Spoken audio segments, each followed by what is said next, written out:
أنا كريستال صليبة، أنا كلينيكال سايكولوجيست، أخصائية نفسية، وإلى من 2014 بتابع تلاميذ بيانو من جميع فئة الأعمار. ليش بحب أعلم؟ صراحة أجمل شي بالتعليم هو لما تشوف الإمبروفمنت بالشخص اللي عم بتتابعيه، كيف عم يتقدم، كيف عم يصير يحب الآلة يلي ما كان يعرف كتير أشياء عنها قبل، يلي كان يشوف عالم بدقه بس يقول إنه هذا شي كتير بعيد عنه، إنه ما رح تصير هيدا الخبرية يصير يدق مثلهم. فشة الخلق عطول، يعني هيدا المهرب لكل الميوزيشنز مين ما تسألوا.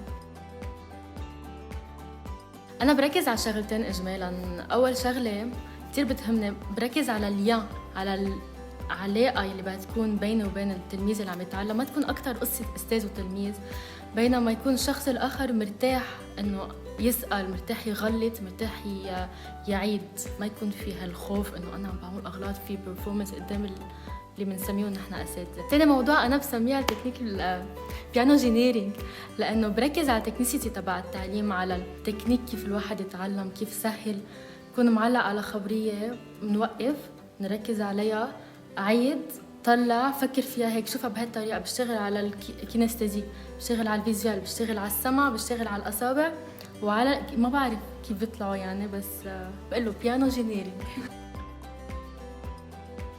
هو مينلي بخلط بين أول شيء طلب الشخص اللي شو بده يدق، ثاني شيء كمان النيفو الليفل اللي هو وصل له، بنخلط بين المقطوعات الأكاديميك، التكنيك، الاتيود، الكلاسيك والشرقي، فينا من شوي من كل شيء. أول صف بركز كتير على اتعرف على الشخص اللي معي، شوف شو بيحب، ليش نقى الموسيقى، يكون في وقت مخصص للتعارف، عارف عن حالي.